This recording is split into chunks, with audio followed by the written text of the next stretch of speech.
अहिंसा तीर्थ प्रणेता, अहिंसा तीर्थ प्रणेता, जय जय हो भारत गौरव राष्ट्र संत प्रमुख सागर। स्वर्णिम स्वर्ण जयंती का अवसर ये महान है, मिलकर हम मनाएंगे गुरुवर देश की शान है प्रमुख सागर। जय हो गुरुवर प्रमुख सागर, जय हो गुरुवर। का श्लोक निकालेंगे 34 नंबर के श्लोक में आज पूज्य स्वामी आपको बाहर से हटाकर अंदर की ओर जोड़ने का प्रयास कर रहे हैं। बाहर जगत में हमने सब कुछ देखा, सब कुछ जाना, लेकिन अंदर जगत में हमारे पास क्या है उसे हम नहीं पहचाने। आचार्य यहाँ कह रहे हैं, श्लोक बोलेंगे,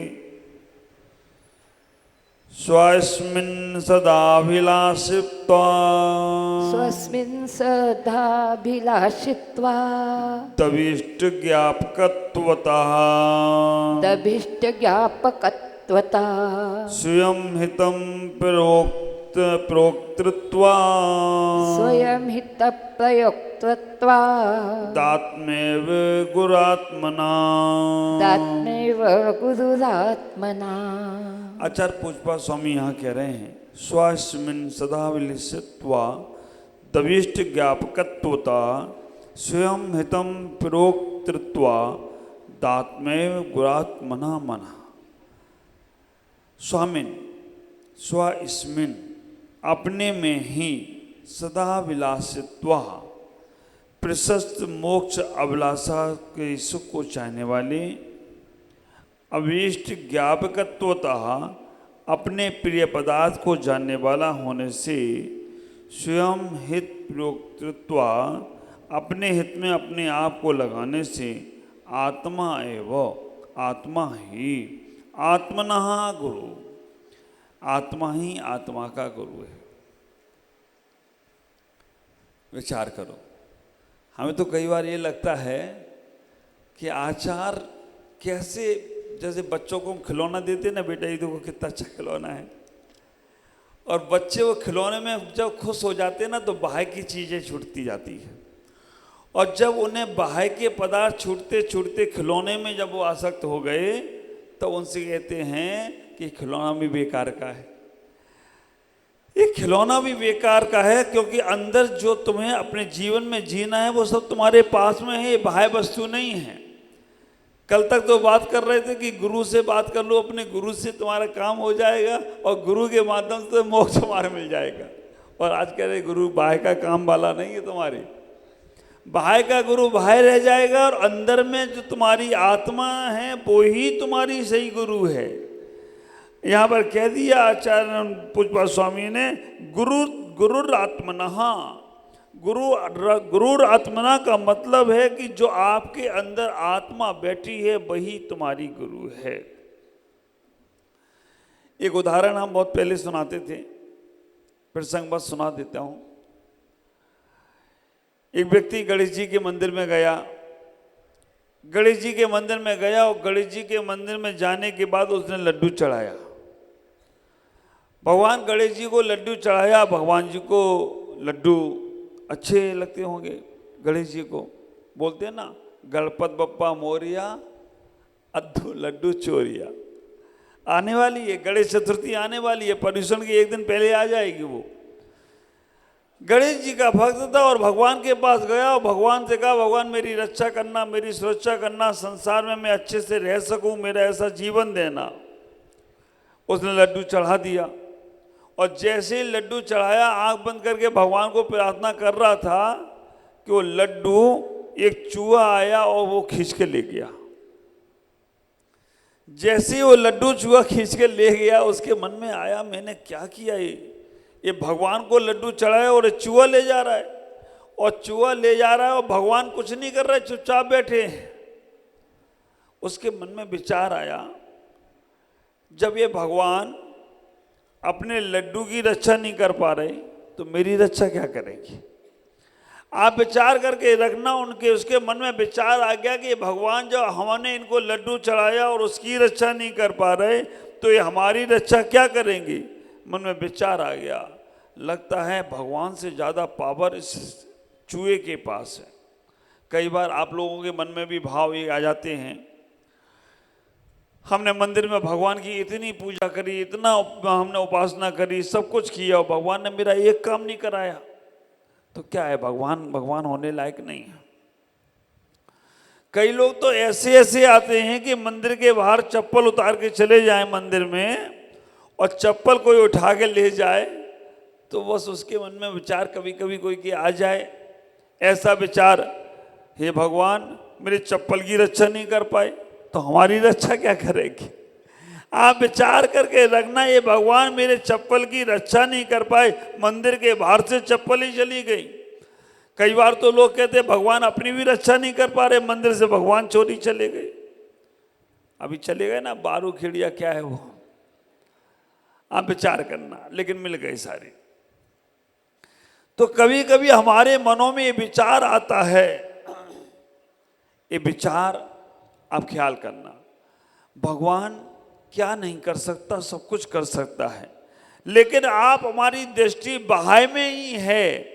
बाह्य कामों के लिए हम भगवान को सोचते हैं, गुरुओं को सोचते हैं कि हमारे बाह्य काम होते चले जाएं, लेकिन भगवान वो बाह्य काम तो तुम्हारे पुण्य से ही हो जाएंगे, अंदर की व्यवस्थाएं वो संभालते हैं। उसके मन में विचार आ गया कि जब लड्डू की रक्षा नहीं कर पाए तो मेरी रक्षा क्या करेंगे। उसने चूहे को पकड़ा, जैसे तैसे पिंजरा लगाया, चूहे को पकड़ाया, और जो चूहे को पकड़ा तो चूहे को ही भगवान मान लिया, और चूहे को भगवान मानकर चूहे की पूजा करने लगा। घर में ले आया चूहे को, खूब उसको जो चाहिए खिलाता पिलाना, सब कुछ करना शुरू कर दिया, और रोज चूहे की पूजा होने लगी। चूहा बड़ा खुश कि आप तो मेहनत भी नहीं करना है, सब कुछ यहीं मिल जाता है, लड्डू मिल जाता है, जो खाना वो मिल जाता है।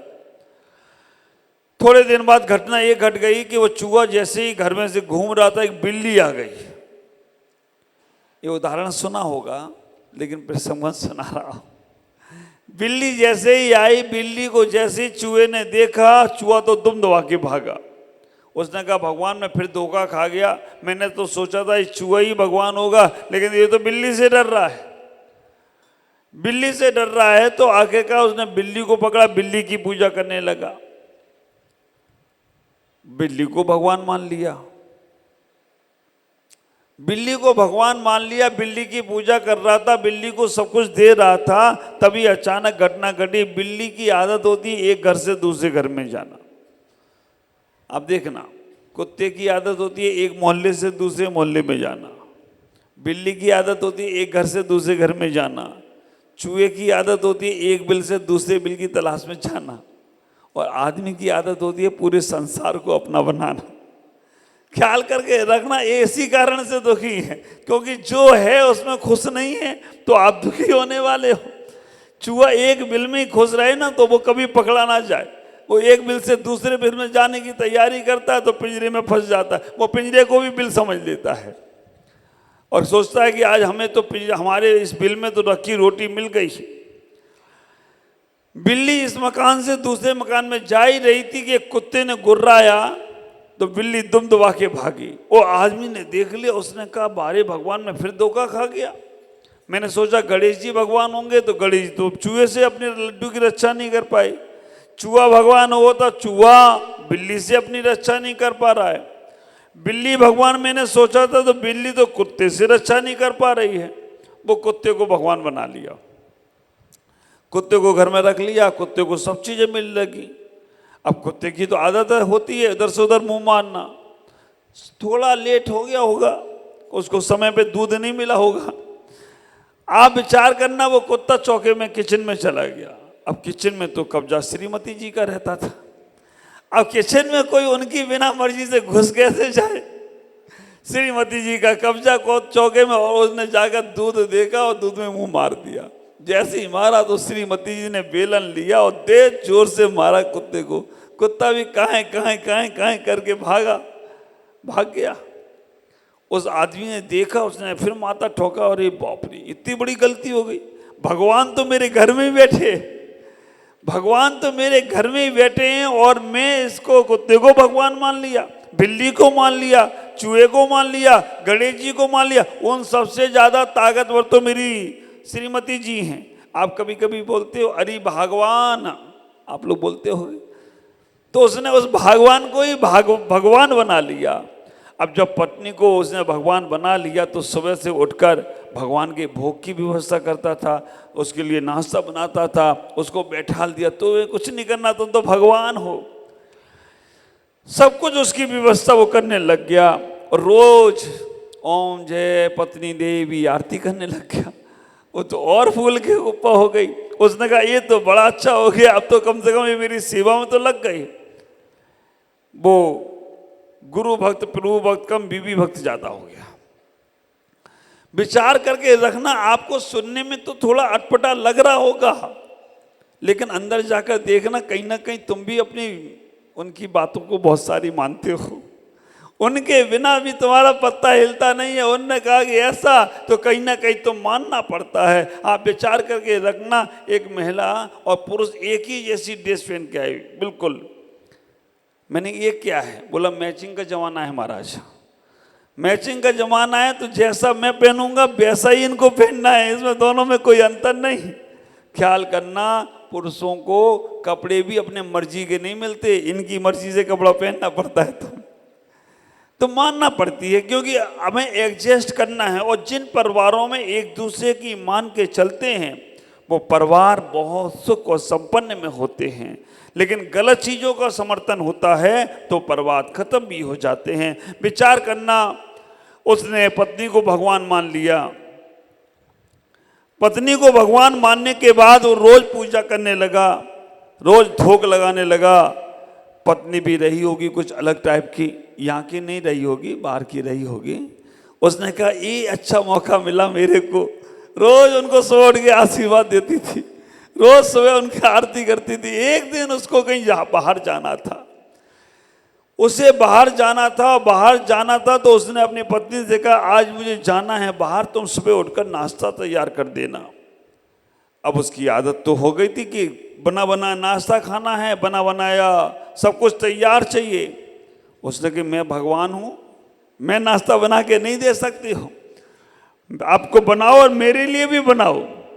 उस आदमी ने एक दो बार बोला, उसे समझ में नहीं आया तो पति ने अपने पावर को दिखाते हुए एक जोर से लगाया, जोरदार। ज्यादा भगवान भगवान बनी फिर रही। आप विचार करके रखना, पति परमेश्वर होता है, पति सब कुछ होता है, और तुम मुझसे बहस करती है। एक जोर से लगाया, उसे अकल आ गई, वास्तव में मैं तो फूल गई थी। उसने कुछ नहीं किया, पति के पैर पकड़ लिए कि गलती हो गई, माफ कर देना, मैं अभी बना के तैयारी करके लाती हूँ। वो तो माफी मांग रही थी, लेकिन पति को एहसास हो गया, अरे भगवान मैं फिर भूल कर गया।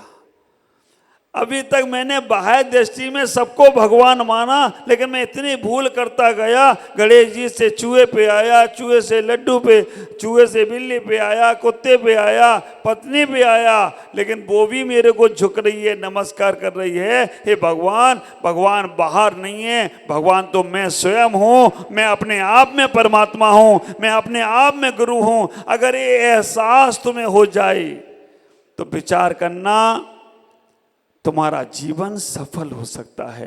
उस आदमी को तो पता चल गया, लेकिन इन जनमानस को मालूम पड़ना चाहिए। आपको मालूम होना चाहिए आपके अंदर वो पावर है जो आपको सब कुछ करा सकती है, लेकिन हम हमेशा दूसरों पे डिपेंड हैं। आचार्य यहाँ कह रहे हैं कि बाह्य जगत के परमात्मा को बहुत खोज लिया, बाह्य जगत के गुरु को बहुत खोज लिया, लेकिन हम जब तक अपने निज आत्मा में नहीं आएंगे तब तक हमारा कल्याण होगा नहीं। हमारे तीर्थंकरों ने बहुत सारी बात कही, हमने उन बातों को नहीं माना। हमारे गणधर स्वामियों ने बहुत सारी बातें कही, हमने उनको मानने का प्रयास नहीं किया। हमारे आचार्यों ने बहुत सारी बातें की, हमने उन्हें भी नहीं माना। हमारे ग्रंथों ने बहुत सारी बातें की, हमने उनको भी स्वीकार नहीं किया। डॉक्टरों ने बहुत सारी बातें कही, ऐसा नहीं वैसा नहीं, हम उनकी भी नहीं मानते हैं। मैं आपसे कहना चाहता हूं, आप बाह्य जगत में किसी की बात मानो या ना मानो, लेकिन अगर आप अपने मन की, अपने आत्मा की बात मानने लग जाओ तो भी तुम्हारा कल्याण हो जाएगा। आचार्य कह रहे हैं बाह्य जगत से आप बचो, अपने आप को अपना गुरु बनाओ। तुम स्वयं के गुरु हो। और आप विचार करना, इतना ही सोचने का प्रयास करना, आप अपने मन को सुनते हो, अपने गुरु को नहीं सुनते हो। जो तुम्हारा मन कह देता है ये सही है तो वो सही है, और मन ने कह दिया ये सही नहीं है तो वो सही नहीं है। तो आप अपने आप को अपना गुरु बनाने का प्रयास करो। इतना ही सोचना, बाह्य जगत बाह्य में रहेगा। अगर तुम्हें कोई बात अच्छी लगती है और तुमने उसे स्वीकार कर लिया तो ख्याल करना आपका जीवन बहुत अच्छा होगा। आप अपने आप को अपना गुरु तो बना ही सकते हो ना। ख्याल करके रखना, बाह्य गुरु की बात तुम्हें पसंद नहीं आई, दूसरे गुरु की बात तुम्हें पसंद नहीं आई, लेकिन तुम अपने आप को, अपने मन को अपना गुरु बनाने का प्रयास करो और उस गुरु की बात मानने का प्रयास करो।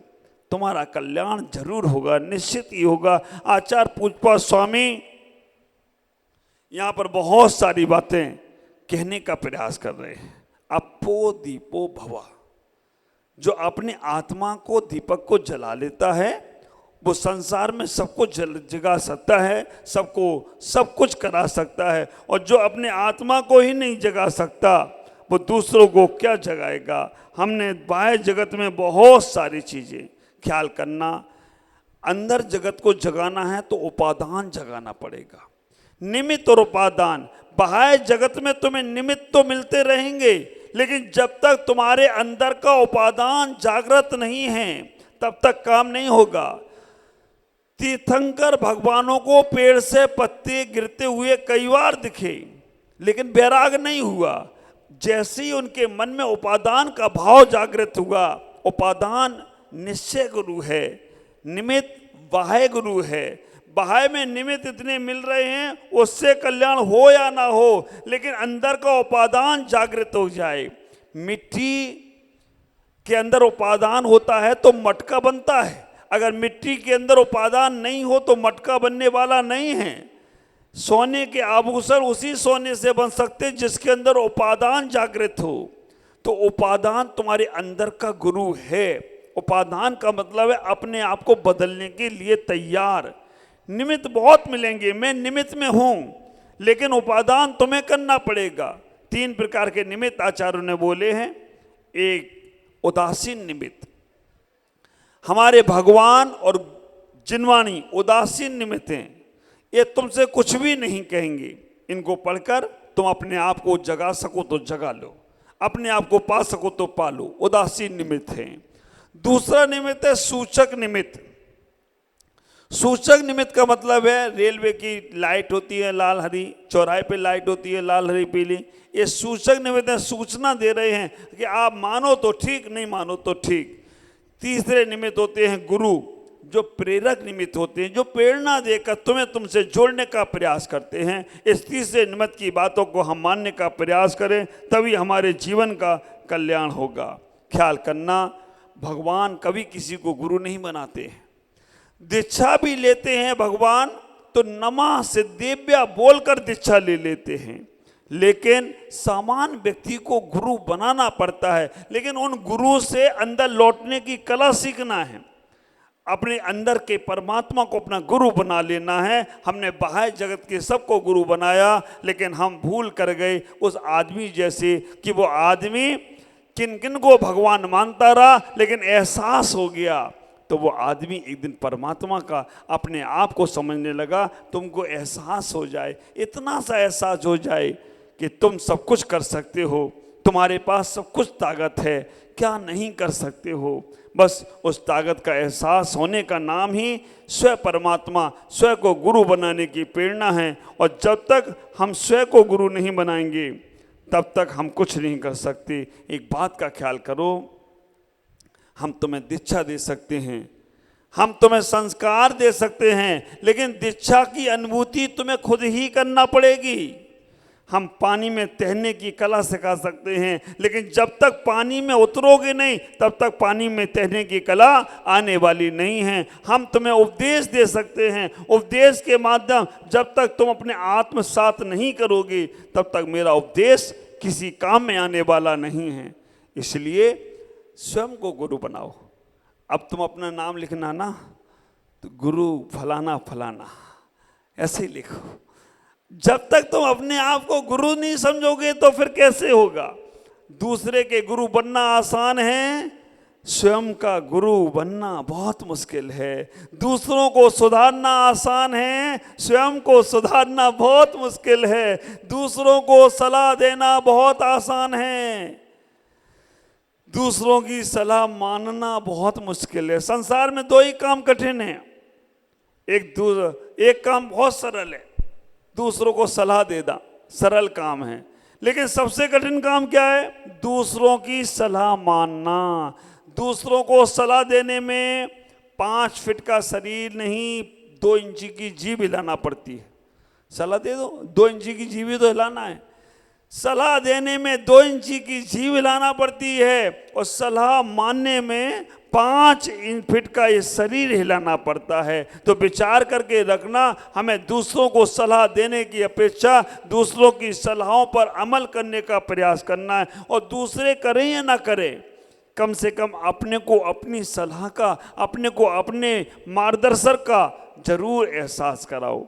आज इतना ही कहूँगा कि हम अपने जीवन में अपने आप को अपने आप से समझें। हमें अपने आप को सुधारना है, हम अपने आप को गुरु बना लें, हम अपने आप को समझ लें, हम अपने आप को जान लें कि हमारा मन हमें कैसे आनंदित कर सकता है। विचार करना, तभी तुम्हारे जीवन की सार्थकता होगी। ओम नमः, जय गुरुदेव।